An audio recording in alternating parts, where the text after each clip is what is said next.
বসেন ওর কোথাও যাবেন নাকি? যাবেন? বসেন বসেন বসেন।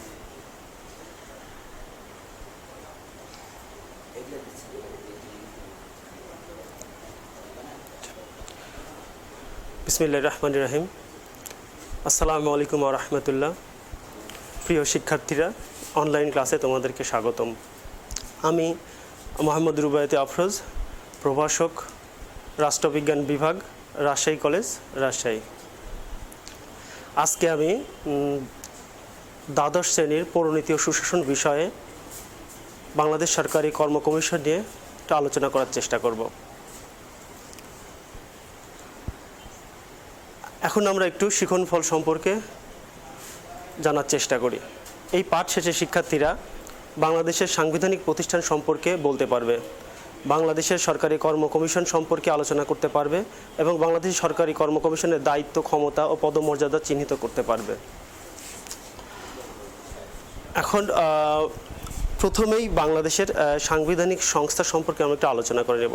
অর্থাৎ বাংলাদেশের সংবিধানটা আসলে কি, সংবিধান কি, বাংলাদেশের সংবিধান কখন প্রণীত হয়েছে এই বিষয়টি, এবং সাংবিধানিক সংস্থা কেন প্রয়োজন।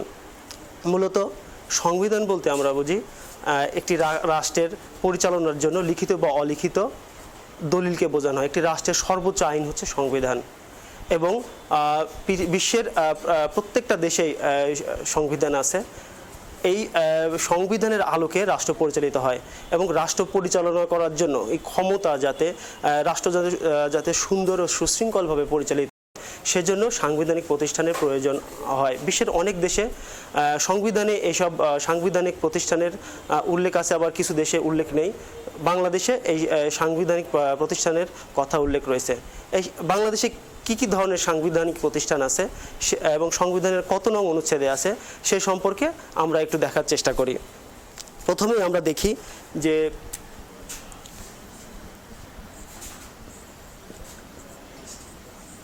বাংলাদেশ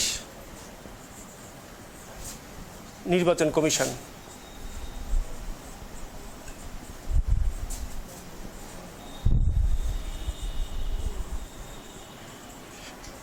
এটি বাংলাদেশ নির্বাচন কমিশন, এটি সংবিধানের 118 নম্বর অনুচ্ছেদে বর্ণিত রয়েছে।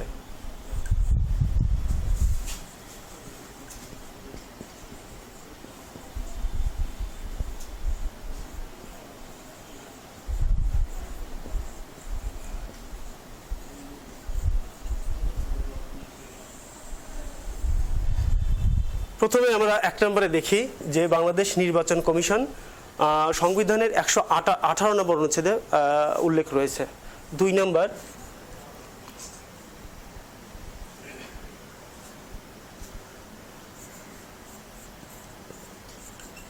বাংলাদেশ সরকারি কর্ম কমিশন।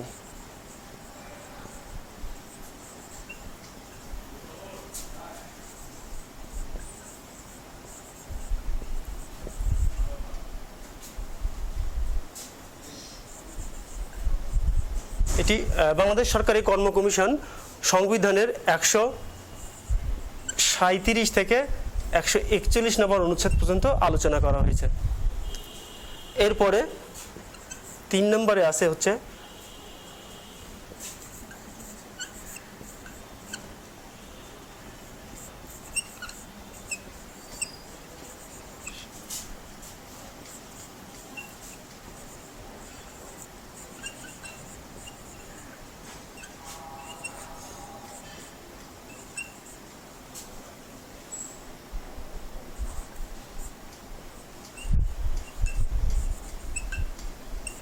মহা হিসাব নিরীক্ষক ও নিয়ন্ত্রক। এটা সংবিধানের 127 থেকে 132 নম্বর অনুচ্ছেদ পর্যন্ত বর্ণনা করা হয়েছে।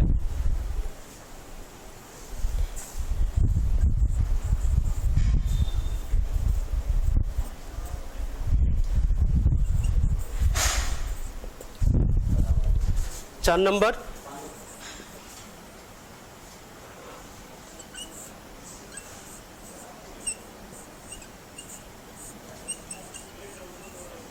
Attorney general.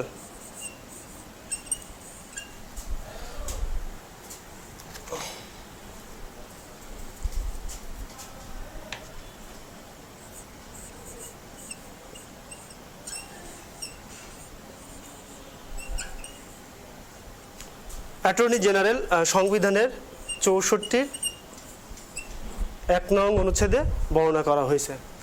তাহলে আমরা দেখতে পাচ্ছি যে বাংলাদেশের সংবিধানে এই 4টি প্রতিষ্ঠান হচ্ছে সাংবিধানিক প্রতিষ্ঠান হিসাবে উল্লেখ রয়েছে, লিপিবদ্ধ রয়েছে।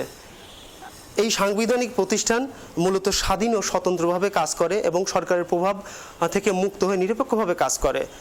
একটি সরকার সঠিকভাবে পরিচালনা করার জন্য, একটি রাষ্ট্র সঠিকভাবে পরিচালনা করার জন্য এই সাংবিধানিক প্রতিষ্ঠানগুলো খুব বেশি জরুরি। আজকে আমরা যে বিষয়টি আলোচনা করব সেটা হচ্ছে বাংলাদেশের সরকারি কর্ম কমিশন, যেটা সংবিধানের 137 নম্বর থেকে 141 নম্বর অনুচ্ছেদে বর্ণনা করা হয়েছে।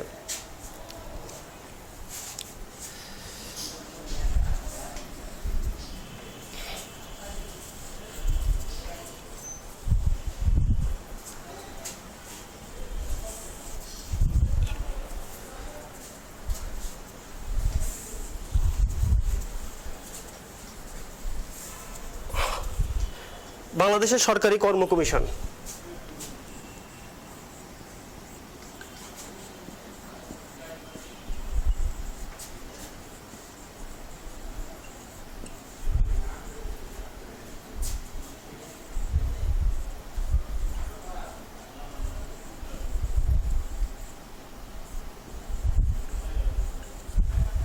বাংলাদেশ সরকারি কর্ম কমিশন আমরা একটু লক্ষ্য করি। বাংলাদেশ সরকারি কর্ম কমিশন একটি হচ্ছে সাংবিধানিক সংস্থা। এই সরকারি কর্ম কমিশনের মূল কাজ হচ্ছে সরকারি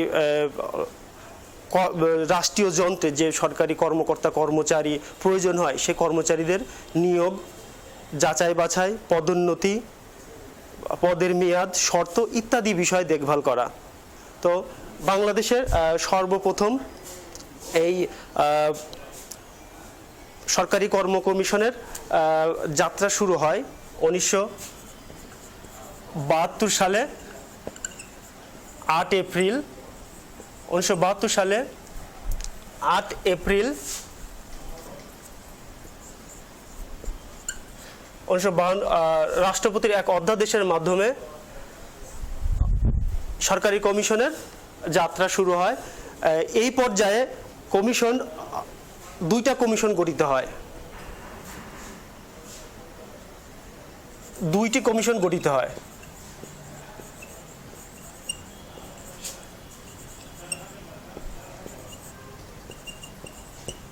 প্রথম কমিশন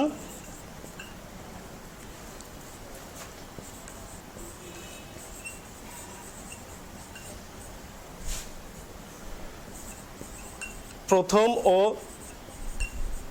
দ্বিতীয় শ্রেণীর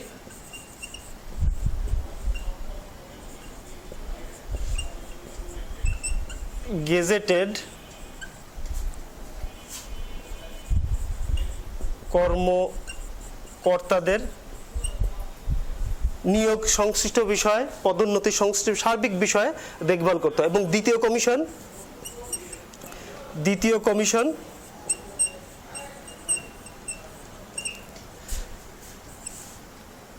তৃতীয় ও চতুর্থ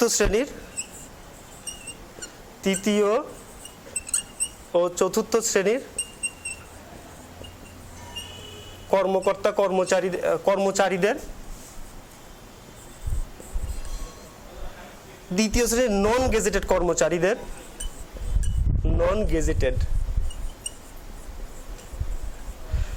কর্মচারীদের নিয়োগ, বদলি, পদোন্নতি, চাকরির শর্ত বিভিন্ন বিষয় দেখভাল করার জন্য গঠিত হয়েছিল। পরবর্তীতে আমরা একটু লক্ষ্য করি 1977 সালে 28 নভেম্বর 28 নভেম্বর রাষ্ট্রপতির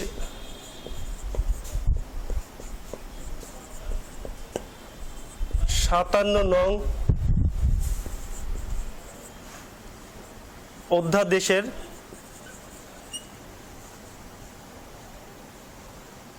ফলে একটি কর্ম কমিশন গঠিত হয়। সরকারি বাংলাদেশ সরকারি কর্ম কমিশন গঠিত হয়?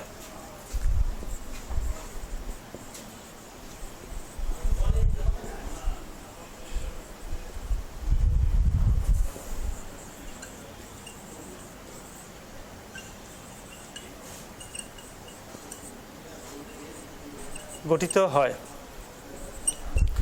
তা 1977 সালে 22 ডিসেম্বর এটা সরকারি কর্ম কমিশন হিসাবে চূড়ান্তভাবে যাত্রা শুরু করে এবং এই কমিশনের মাধ্যমেই প্রথম ও দ্বিতীয় শ্রেণীর কর্মকর্তা কর্মচারীদের নিয়োগদান, পদোন্নতি, বদলি বিভিন্ন বিষয়ে সরকারি কর্মকর্তা কর্মচারীর বিভিন্ন চাকুরির পরীক্ষা, পদোন্নতি পরীক্ষা বিভিন্ন বিষয়ে তারা দেখাশোনা করতে শুরু করে। এইভাবে মূলত বাংলাদেশ সরকারি কর্ম কমিশনের যাত্রা শুরু হয়। প্রিয় শিক্ষার্থীরা, এখন আমরা একটু লক্ষ্য করি যে সরকারি কর্ম কমিশন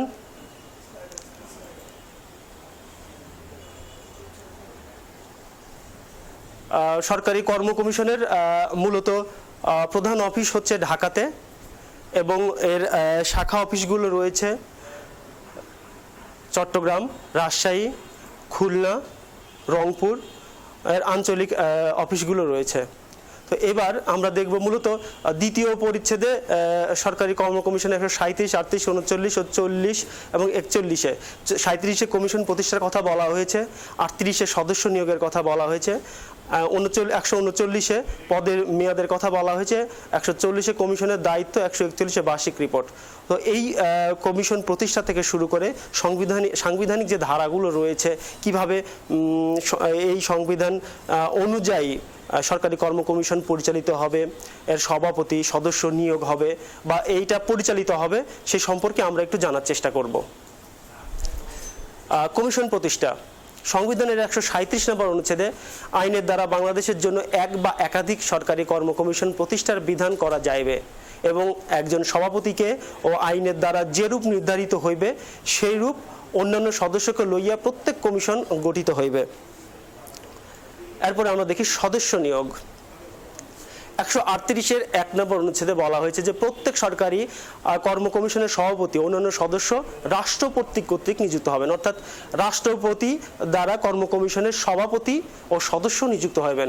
তবে শর্ত থাকে যে প্রত্যেক কমিশনের যতদূর সম্ভব অর্ধেক, তবে অর্ধেকের কম নহে সংখ্যক সদস্য এমন ব্যক্তিগণ হইবেন যাহারা 20 বছরের অধিক বা ততোধিক কাল বাংলাদেশের রাষ্ট্রীয় সীমানার মধ্যে যে কোনো সময়ে কার্যরত কোনো সরকারি কর্মে কোনো পদে অধিষ্ঠিত ছিলেন। অর্থাৎ বাংলাদেশের কোনো সরকারি কোনো পদে ন্যূনতম 20 বছর পর্যন্ত কর্মের অভিজ্ঞতা থাকা লাগবে, আদারওয়াইজ সেই ব্যক্তি বাংলাদেশের সরকারি কর্ম কমিশনের সদস্য তথা সভাপতি পদে অধিষ্ঠিত হতে পারবে না। 2 নম্বরে দেখি 138-এর 2 নম্বরে বলা হয়েছে সংসদ কর্তৃক প্রণীত যে কোনো আইন সাপেক্ষে কোনো সরকারি কর্ম কমিশনের সভাপতি ও অন্যান্য সদস্যের কর্মের শর্তাবলী রাষ্ট্রপতির আদেশের দ্বারা যে রূপ নির্ধারিত করিবেন সেই রূপ হইবে। অর্থাৎ রাষ্ট্রপতি যে রূপ আদেশ করিবেন সরকারি কর্ম কমিশনের বিভিন্ন ধরনের গঠন প্রকৃতি সেই রূপ ধারণ করবে। এবার আমরা 139 নম্বর অনুচ্ছেদ দেখব পদের মেয়াদ। আসলে পদের মেয়াদে এখানে কি বলা হয়েছে?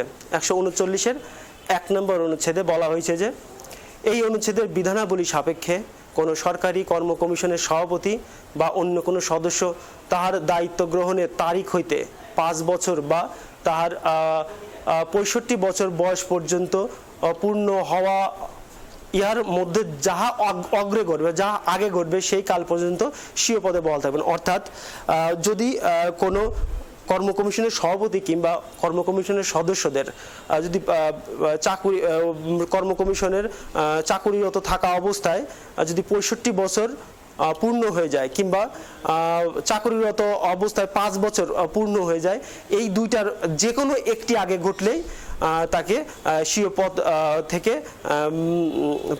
পদত্যাগ করতে হবেন বা স্বীয় পদ ত্যাগ করতে হবেন।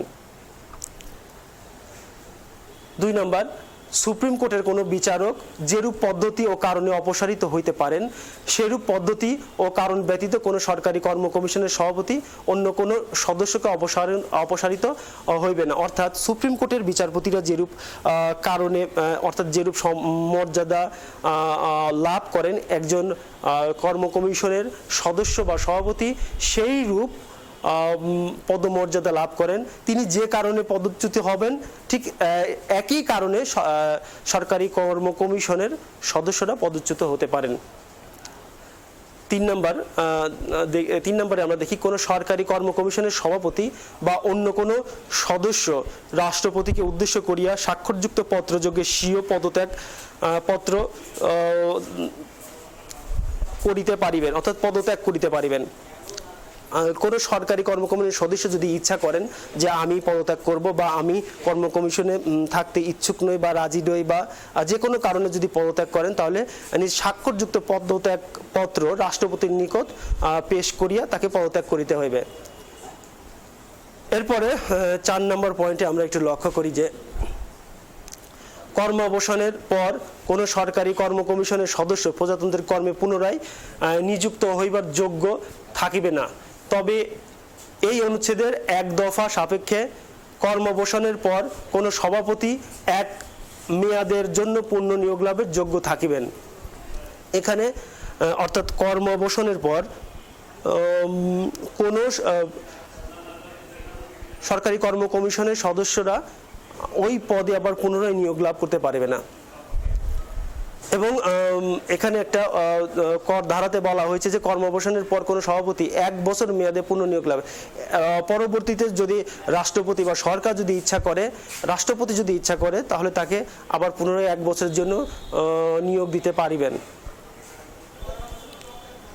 খ নম্বর, কর্মাবসানের পর কোনো সদস্য সভাপতি ব্যতীত 1 মেয়াদের জন্য কিংবা কোনো সরকারি কর্ম কমিশনের সভাপতি রূপে নিয়োগ লাভের যোগ্য থাকিবেন।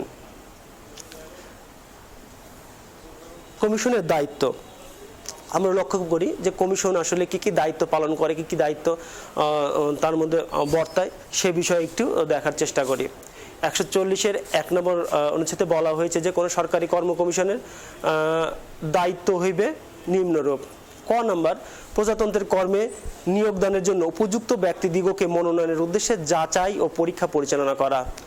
অর্থাৎ প্রজাতন্ত্রের কর্মে নিয়োগের জন্য যথোপযুক্ত ব্যক্তিকে, দক্ষ মেধাবী এইরকম ব্যক্তিকে যাচাই বাছাইয়ের মাধ্যমে মনোনয়নের উদ্দেশ্যে তাদেরকে নির্বাচিত করা। খ, এই অনুচ্ছেদের 2 দফা অনুযায়ী রাষ্ট্রপতি কর্তৃক কোনো বিষয় সম্পর্কে কমিশনের পরামর্শ চাওয়া হইলে কিংবা কমিশনের দায়িত্ব সংক্রান্ত কোনো বিষয় কমিশনের নিকট প্রেরণ করা হইলে সেই বিষয়ে রাষ্ট্রপতি উপদেশ দান করিবেন। অর্থাৎ আমরা লক্ষ্য করি যে এই দফাতে বলা হয়েছে রাষ্ট্রপতি কর্তৃক কোনো বিষয় সম্পর্কে কমিশনের যদি পরামর্শ চাওয়া হয় কিংবা কমিশনের দায়িত্ব সংক্রান্ত কোনো বিষয় যদি কমিশনের নিকট প্রেরণ করা হয়, তাহলে সেই সম্বন্ধে রাষ্ট্রপতি উপদেশ দান করবেন, আইনের দ্বারা নির্ধারিত অন্যান্য দায়িত্ব পালন করবেন। অর্থাৎ এই কমিশনকে আইনের দ্বারা নির্ধারিত যেসব দায়িত্ব দেওয়া হয়েছে সেই সব দায়িত্ব পালন করবেন। আমরা দেখেছি যে মূলত 7 ধরনের দায়িত্ব কর্ম কমিশন পালন করে থাকে। তাছাড়াও এর বাইরে আরও অনেক দায়িত্ব পালন করে থাকে। 2 নম্বর, সংসদ কর্তৃক প্রণীত কোনো আইন এবং কোনো কমিশন সহিত পরামর্শক্রমে রাষ্ট্রপতি কর্তৃক প্রণীত কোনো প্রবিধানের বিধানাবলী সাপেক্ষে রাষ্ট্রপতি নিম্নলিখিত ক্ষেত্রসমূহে কোনো কমিশনের সহিত পরামর্শ করিবেন। কোন কোন ক্ষেত্রে রাষ্ট্রপতি পরামর্শ করিবেন রাষ্ট্রপতির, সেই বিষয়টা আমরা একটু দেখি। প্রজাতন্ত্রের কর্মের জন্য যোগ্যতা ও তাহাতে নিয়োগের পদ্ধতি সম্পর্কিত বিষয়, অর্থাৎ প্রজাতন্ত্রের একটা কর্মের নিয়োগের জন্য যে যোগ্যতা, নাগরিকদের জন্য যে যোগ্যতা থাকা দরকার, থাকা উচিত সে সম্পর্কে, এবং নিয়োগের পদ্ধতি সম্পর্কিত, কিভাবে নিয়োগ হবে, কোন পদ্ধতিতে নিয়োগ হবে, সেই বিষয়ে আসলে আলোচনা করবেন। প্রজাতন্ত্রের কর্মে নিয়োগ দান, উক্ত কর্মের 1 শাখা হইতে অন্য শাখায় পদোন্নতি দান ও বদলিকরণ এবং অনুরূপ নিয়োগ দান, পদোন্নতি বা বদলিকরণের জন্য প্রার্থীর উপযোগিতা নির্ণয় সম্পর্কে অনুসরণীয় নীতি সমূহ। অর্থাৎ এক শাখা থেকে অন্য শাখায় প্রজাতন্ত্রের বিভিন্ন শাখা আছে, উইং আছে, সেই শাখা নিয়োগদান থেকে শুরু করে পদোন্নতি, একটা কর্মকর্তা বা কর্মচারী কিভাবে পদোন্নতি পাবেন, কিভাবে বদলি হবেন, সেই ধারা, উপধারা, অনুরূপ নিয়োগদান, পদোন্নতি বা বদলিকরণের জন্য প্রার্থীর উপযোগিতা নির্ণয় এবং সেই সম্পর্কে অনুসরণ নীতিসমূহ উল্লেখ আছে বাংলাদেশ সরকারি কর্ম কমিশনে, এবং সেই সম্পর্কে রাষ্ট্রপতির সাথে আলোচনা করবেন। গ নাম্বার, অবসর ভাতার অধিকার সহ প্রজাতন্ত্রের কর্মের শর্তাবলীকে প্রভাবিত করে এইরূপ বিষয়াদি, অর্থাৎ অবসর ভাতার অধিকার, প্রত্যেকটি সরকারি কর্মচারীর অবসর ভাতার যে অধিকার আছে তার প্রজাতন্ত্রের কর্মের শর্তাবলীকে প্রভাবিত করে এইরূপ বিষয়াদি নিয়ে আলোচনা করবেন। প্রজাতন্ত্রের কর্মের শৃঙ্খলা বিষয়, অর্থাৎ প্রজাতন্ত্রের কর্মে নিযুক্ত যে শৃঙ্খলা বিষয়ক সে সম্পর্কে আলোচনা করবেন।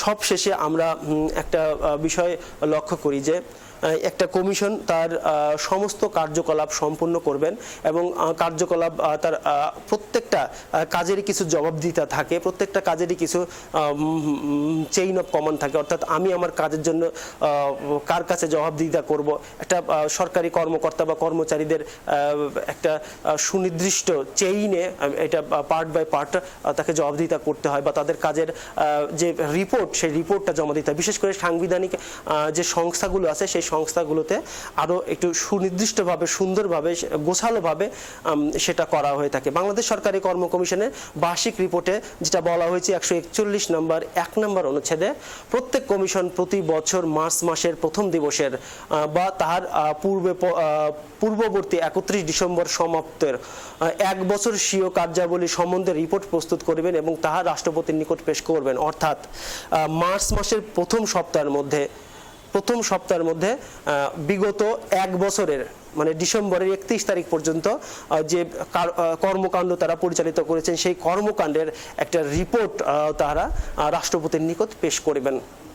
এরপরে রিপোর্টের সাথে তারা একটি স্মারকলিপি পেশ করে থাকবেন, আর কি স্মারকলিপি রাষ্ট্রপতিকে দিবেন। তারপরে 2 ক নম্বর আমরা দেখি, কোনো ক্ষেত্রে কমিশনের কোন কোন পরামর্শ গৃহীত না হইয়া থাকিলে সেই ক্ষেত্র এবং পরামর্শ গৃহীত না হইবার কারণ, এবং যে সকল ক্ষেত্রে কমিশনের সহিত পরামর্শ করা উচিত ছিল অথচ পরামর্শ করা হয় নাই সে সকল ক্ষেত্র এবং পরামর্শ না করিবার কারণ সম্বন্ধে কমিশন যতদূর অবগত ততদূর লিপিবদ্ধ করিবেন। 3 নম্বর, যে বছর রিপোর্ট পেশ করা হয়েছে সেই বছর 31শে মার্চের পর অনুষ্ঠিত সংসদের প্রথম বৈঠকে রাষ্ট্রপতি উক্ত রিপোর্ট ও স্মারকলিপি সংসদে উপস্থাপনের ব্যবস্থা করবেন। অর্থাৎ যে বছরে রিপোর্ট পেশ করা হয়েছে সরকারি কর্ম কমিশন কর্তৃক সেই বছর 31 মার্চের পর অনুষ্ঠিত জাতীয় সংসদের প্রথম অধিবেশনে রাষ্ট্রপতি উক্ত রিপোর্ট ও স্মারকলিপি সংসদে উপস্থাপনের ব্যবস্থা করবেন। তো এটা ছিল আর কি একটা ফর্মাল সাংবিধানিক যে নিয়ম কানুন বাংলাদেশ সরকারি কমিশন সম্পর্কে, সেই কমিশন সম্পর্কে আমরা কথা বললাম। এরপরে আমরা দেখব কর্ম কমিশনের মর্যাদা। আমরা খেয়াল করেছি বাংলাদেশ সরকারি কর্ম কমিশন একটি বিধিবদ্ধ সংস্থা। মূলত এই কর্ম কমিশনের সভাপতি ও সদস্যদের পদের মেয়াদ, যোগ্যতা সব কিছু বেসিসে এই চাকুরির একটা নির্দিষ্ট মর্যাদা লাভ করে থাকে। মূলত সরকারি কর্ম কমিশনের যে সভাপতি এবং সদস্যগণ তারা বিভিন্ন দক্ষতার সাথে তাদের দায়িত্ব ও কর্তব্য পালন করে থাকেন। সরকারি কর্ম কমিশনের সদস্য যে বেতন ভাতা দিয়ে তাদেরকে নিয়োগ দেওয়া হয়, নিয়োগদানের পরে সেই বেতন ভাতার কোনোরূপ ব্যত্যয় ঘটবে না এবং এই সরকারি কর্ম কমিশনের জন্য সরকার একটি নির্দিষ্ট তহবিল থেকে যে অর্থ ব্যয় হবে সেই ব্যয়ের কোনো রূপ জবাবদিহিতা বা কোনো রূপ বিষয় সংসদে এই উত্থাপিত হবে না। মূলত সরকারি কর্ম কমিশনের যে সভাপতি এবং সদস্যবৃন্দ বাংলাদেশ সুপ্রিম কোর্টের বিচারপতিদের সমমানের পদমর্যাদা লাভ করে থাকেন। তাই বাংলাদেশ কর্ম কমিশনের মর্যাদা অনেক বেশি, যেহেতু এটা একটি সাংবিধানিক প্রতিষ্ঠান, সাংবিধানিকভাবেই মূলত দেশের প্রথম ও দ্বিতীয় শ্রেণীর বিশেষ করে সৎ, দক্ষ ও মেধাবী কর্মকর্তা কর্মচারীদের নিয়োগদানের মাধ্যমে দেশের প্রশাসন যন্ত্রকে আরও শক্তিশালী ও সুসংবদ্ধ করার উদ্দেশ্যে মূলত তারা কাজ করে থাকে। তাই সরকারি কর্ম কমিশন বাংলাদেশের সর্বোচ্চ একটি সাংবিধানিক প্রতিষ্ঠান হিসাবে প্রতিষ্ঠিত হয়েছে। তাই সরকারি কমিশনের মর্যাদা অনেক বেশি। এবার আমরা একটু খেয়াল করব যে কর্ম কমিশনের গোপনীয়তা, দক্ষতা ও সততা। মূলত আমরা এর আগেও খেয়াল করেছি যে একটি নির্দিষ্ট আইনের মাধ্যমে কর্ম কমিশন প্রতিষ্ঠিত হয়েছে এবং এই কর্ম কমিশন সংবিধানে লিপিবদ্ধ রয়েছে। কর্ম কমিশন একটি বিধিবদ্ধ সংস্থা হিসাবে তারা নিজ দায়িত্ব পালন করে থাকে। আইন ও শাসন বিভাগের প্রভাবমুক্ত হয়ে সৎ, দক্ষতা ও নিষ্ঠার সাথে কর্ম কমিশন তাদের দায়িত্ব ও কর্তব্য পালন করে থাকে। তাছাড়া কর্ম কমিশন যেহেতু সরকারি কর্মকর্তা কর্মচারীদের নিয়োগদান করে থাকেন প্রথম ও দ্বিতীয় শ্রেণীর, রাষ্ট্রের সর্বোচ্চ পর্যায়ের লোক জনবল নিয়োগদান করে থাকেন, সেজন্য সরকারি কর্ম কমিশনের গোপনীয়তা, দক্ষতা ও সততার বিষয়টি খুবই একটি সেনসিটিভ ইস্যু হিসাবে পরিগণিত হয়েছে। সরকারি কর্ম কমিশন মূলত তাদের কার্যক্রম সুষ্ঠুভাবে পরিচালনা করার জন্য সৎ এবং দক্ষতার সাথে জাতি, ধর্ম, বর্ণ নির্বিশেষে সব পর্যায়ের লোকজনকে মেধার ভিত্তিতে নিয়োগদানের ব্যবস্থা করে থাকে এবং তারা কোনো স্বজনপ্রীতি, তারপরে অসৎ সঙ্গ ত্যাগ করে, অসৎ চিন্তা ত্যাগ করে, ঘুষ দুর্নীতি ত্যাগ করে তারা তাদের কর্মকাণ্ড বর্তমানে বাংলাদেশে পরিচালিত করছে এবং বাংলাদেশে একটি দক্ষ প্রশাসন ব্যবস্থা গড়ে উঠেছে। ভবিষ্যতে বাংলাদেশ কর্ম কমিশন আরও বেশি শক্তিশালী হবে, এটা আশা করা যায়। বাংলাদেশের মতো একটি উন্নয়নশীল দেশে একটি শক্তিশালী কর্ম কমিশন, একটি সৎ, দক্ষ এবং একটি শক্তিশালী কর্ম কমিশনের খুব দরকার। কারণ শক্তিশালী কর্ম কমিশন ছাড়া দক্ষ ও মেধাবী প্রশাসন যন্ত্র তথা মেধাবী জাতি গঠন করা কোনো রূপেই সম্ভবপর নয়। কর্ম কমিশনের বিশেষ করে কর্ম কমিশনের একটা বিষয় খেয়াল রাখতে হবে, এখানে ধর্ম, বর্ণ, বিভিন্ন গোষ্ঠী কোনো ভেদাভেদ ভুলে গিয়ে, বিভিন্ন জাতি উপজাতি ভেদাভেদ ভুলে গিয়ে সৎ, দক্ষ লোক নিয়োগ করাই তার প্রধান উদ্দেশ্য এবং চাকুরির মেয়াদ, পদোন্নতি, বিভিন্ন শর্তাবলী, এই বিষয়গুলো যাচাই বাছাই করা এবং এই বিষয়ে দেখভাল করা সরকারি কর্ম কমিশনের অন্যতম দায়িত্ব হিসাবে বর্তায়। তাই আমরা লক্ষ্য করি যে এই সরকারি কর্ম কমিশনের মাধ্যমে বিভিন্ন সেক্টরে মানুষ আজকে এক সচিব থেকে শুরু করে দ্বিতীয় শ্রেণীর যে সকল চাকুরিরত আছে, যে সকল কর্মকর্তা তারা কাজ করে যাচ্ছে। আর তাদের কিছু গোপনীয়তা রক্ষা করতে হয়। এই গোপনীয়তা রক্ষা ছাড়া তাদের সমস্ত কর্মকাণ্ড সঠিকভাবে পরিচালনা করা সম্ভবপর নয়। তাই বাংলাদেশের ইতিহাসে সরকারি কর্ম কমিশনের একটা বিশাল অবদান রয়েছে। সরকারি কর্ম কমিশন ডে বাই ডে আরও বেশি তাদের দক্ষতা, সততা ও গোপনীয়তার মাধ্যমে দেশ ও রাষ্ট্রের যন্ত্রের সঠিক পথ পরিচালনা করতে সহায়তা করছে। সুপ্রিয় শিক্ষার্থীরা, মূলত এই ছিল আমাদের ক্লাস। আর এরপরে তোমরা তোমাদের বাংলাদেশ নির্বাচন কমিশনটা বিষয়ে তোমরা দেখে আসবা। আর সবচেয়ে বড় বিষয় হলো যে আজকে যে বাংলাদেশ সরকারি কর্ম কমিশনটা তোমাদেরকে পড়ানো হলো, কতটুকু বুঝতে পেরেছো জানি না। তবে কারো কোনো সমস্যা থাকলে অবশ্যই তোমরা কমেন্টস বক্সে আমাকে মিন করে বলবা, লিখবা। সুন্দর পরামর্শ থাকলে দেওয়ার চেষ্টা করবা, বা কারো কোনো সমস্যা থাকলে আমাকে ইমেইল নাম্বার আছে, আমার সাথে যোগাযোগ করার চেষ্টা করবা। আমি অবশ্যই তোমাদের সব প্রশ্নের উত্তর দেব। তো আমাদের পরবর্তী ক্লাস আমরা বাংলাদেশ নির্বাচন কমিশন সম্পর্কে আলোচনা করার চেষ্টা করব। সবাই ভালো থেকো, সুস্থ থেকো। সবাইকে ধন্যবাদ জানিয়ে আমি আমার ক্লাস শেষ করছি। আল্লাহ হাফেজ।